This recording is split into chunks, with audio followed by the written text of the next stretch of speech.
everybody is saying that Ruto must go. Then who should replace Ruto if it's not Peter Salasya? Because the Kenyans want, or the young people want, a leader who is transparent, who wants his honesty, and who is ready to abide by the rule of law. For this press statement, and maybe also just to thank you, by the way, for coming to support me in this press statement. So I'll start by just reading, and then maybe if there'll be questions, then you'll be able to ask me. Now, declaration of intent to vie for presidency of the Republic of Kenya come 2027. Fellow Kenyans, friends and patriots, today I stand before you with humility, courage, and great conviction to announce I, Honorable Peter Kalero Salasya, Member of Parliament for Mumias East constituency, officially declare my intentions to vie for the presidency of the Republic of Kenya in the year 2027 general election. This moment is not about me, it is about you, the ordinary Kenyan, the civil servant whose payslip is shrinking under punitive taxes, the farmer struggling to afford fertilizer, the mother choosing between medicine and food, the young graduates sending CVs that never get answers, the Gen Z youth dreaming for a better, cleaner, fairer government. It is about Kenya, a country full of potential, yet held back by broken system, corruption, inequality, and disconnection between leaders and citizens. We cannot continue this way. It is time for a new generation of leadership, honesty, visionary, and bold. My agenda, the 5 pillars of the new Kenya: economic freedom.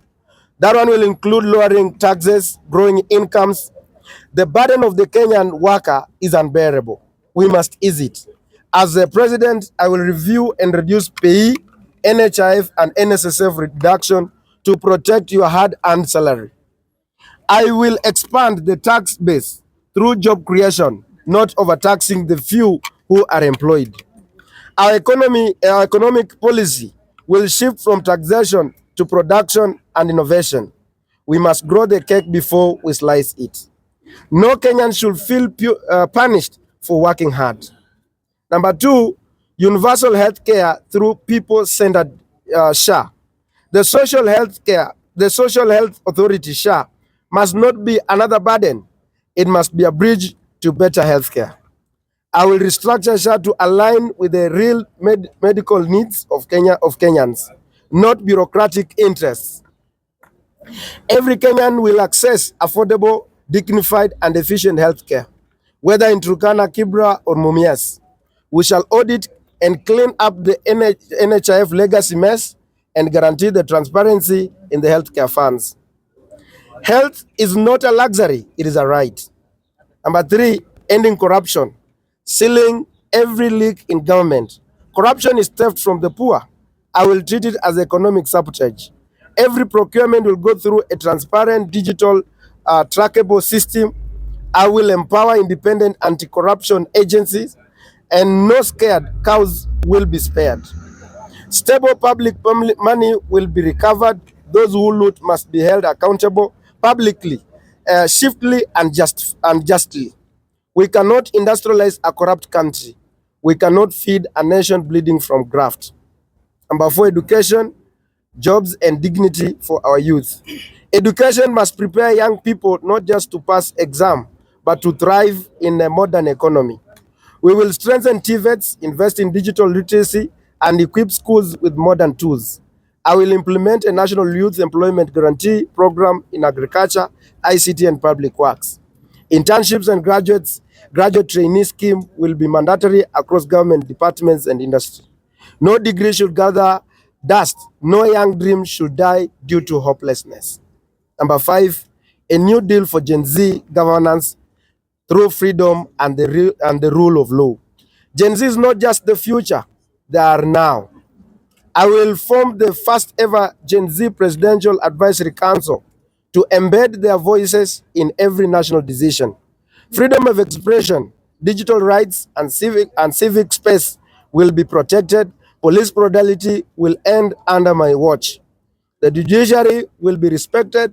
Laws will be applied fairly, regardless of status, tribe, or region.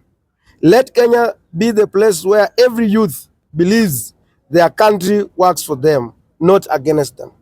Fellow Kenyans, I will contest the 2027 election under a new political movement, one that reflects the dreams of a fair, inclusive, forward-looking Kenya. This movement's name and leadership will be unveiled in due course, and it will not be built on the tribal alliance or money power, but on the people power. I invite all Kenyans, especially the youth, the workers, the farmers, the mothers, and the dreamers to work with me. Together, let us make 2027 the year of Kenya's rebirth. Let us turn frustration into hope, despair into opportunity, and anger into action. The time for true transformation is now. God bless Kenya. God bless you. God bless Kenya. Honorable Peter Karo Salasya, Member of Parliament, Mias East Constituency, 2027 presidential candidate. Thank you so much. Mahesh, thank you for that. And first of all the best for the new journey that you've started. We would like to know, you've never mentioned this, that maybe you wanna vie for presidential seat. Umekuwa ukisema kwa utarudi tu kama MP.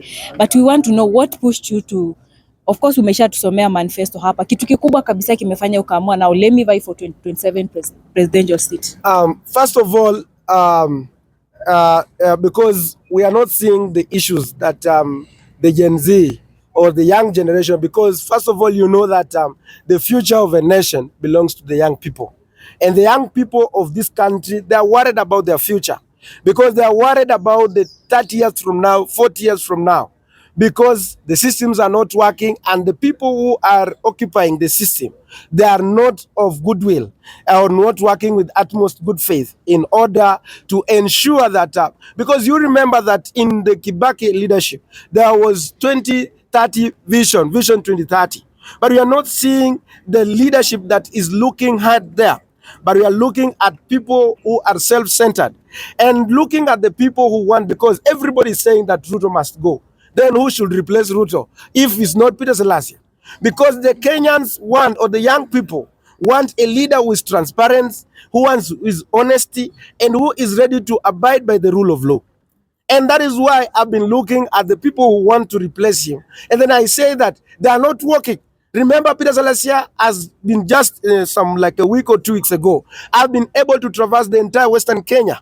We are now going for another tour of Nyamira, of Kisii, of Nyanza, coastal region, the northeastern, the eastern, and then the Mount Kenya, and then the Rift Valley.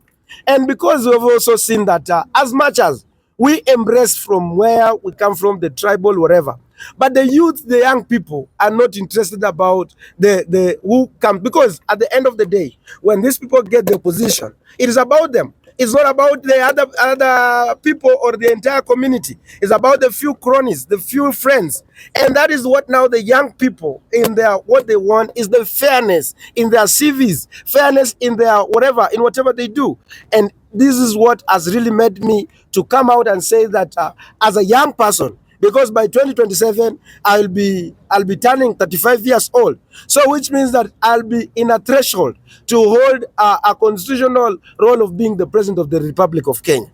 Remember the countries like Burkina Faso, people like Kina Traore, they are young people, and you see that the darling of the Africans, because they want their country to be self-sustainable.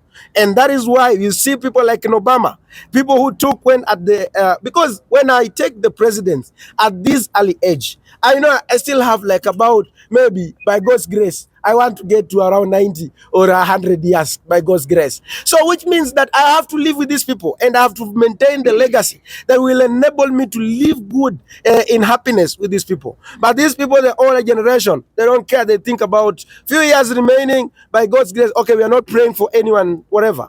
And that is what has really prompted me. And I'm a leader who is who knows how to balance leadership. There is time for fun, there is time for leadership, there is time to provide way, and all those things, and all those qualities I do have.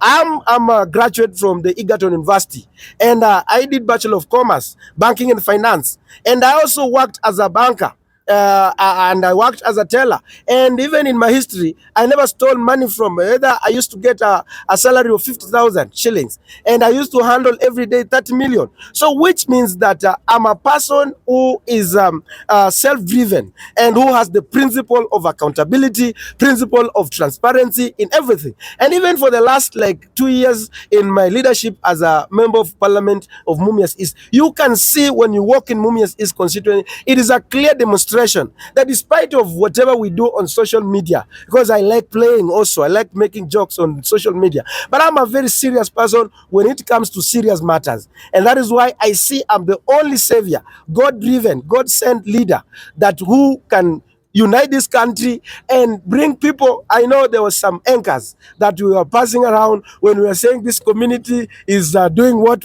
but we have healed. We are now ready to bring all the Gen Zs from Nyanza, from Kisiaya, from everywhere, so we can move together.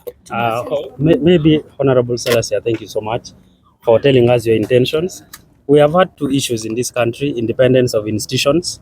I think kuna venye institutions zingine ziko compromised. You have been in bunge. What can you say about that? Is it part of, or is it a priority in your manifesto that Yes, institutions have to be free? part of my key manifesto is to respect the independent bodies.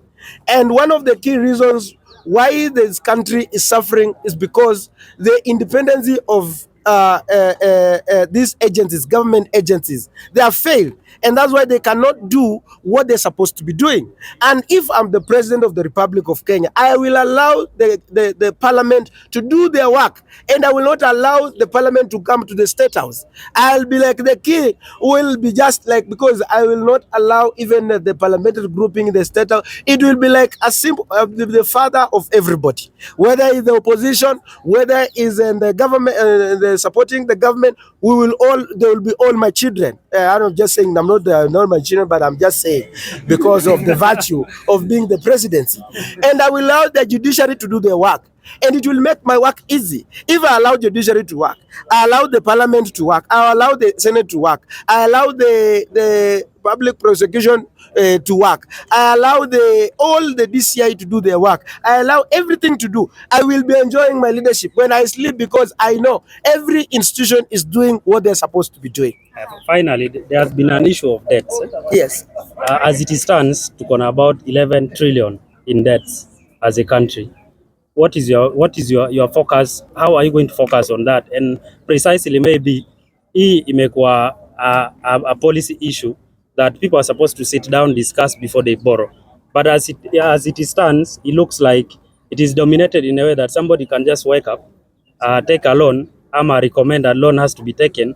How are you going to handle that when you take power as a president? As a president, like this problem that we are having today was done like in the last government, when they passed a legislation that a government can go ahead and borrow the money even without consulting the National Assembly, and up to a certain level. And this is what has made this country to overborrow. You remember when they came, when His Excellency, the President, came in, he said that he wants this country to be self-sustainable, whereby we are not going to borrow. We want this country to be like Mali, that it has been able to pay all its debts and has no any debt, because this is something, because you remember, during the Moise era, Moi never used to borrow the money from outside, and that's why you find like despite the fact that the economy was not doing reaching to everybody, but you find like the shilling was very strong, and then the manufacturing was everywhere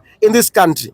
So from where I sit in that point of the debts, I will also do the inquiry on the debts that were committed by the previous governments that has existed before, because we want to know, like for example, the Eurobond, where did it go? And we have so many issues, because you remember, like in the previous, when we were talking about last time, the people who involved in the, like for example, the Eurobond, there were people who are employed in the treasury advisory, and those are some of the things that shows that we are not serious about the people who committed the atrocity, and that's the same people that we are also bringing back and messing up this country. So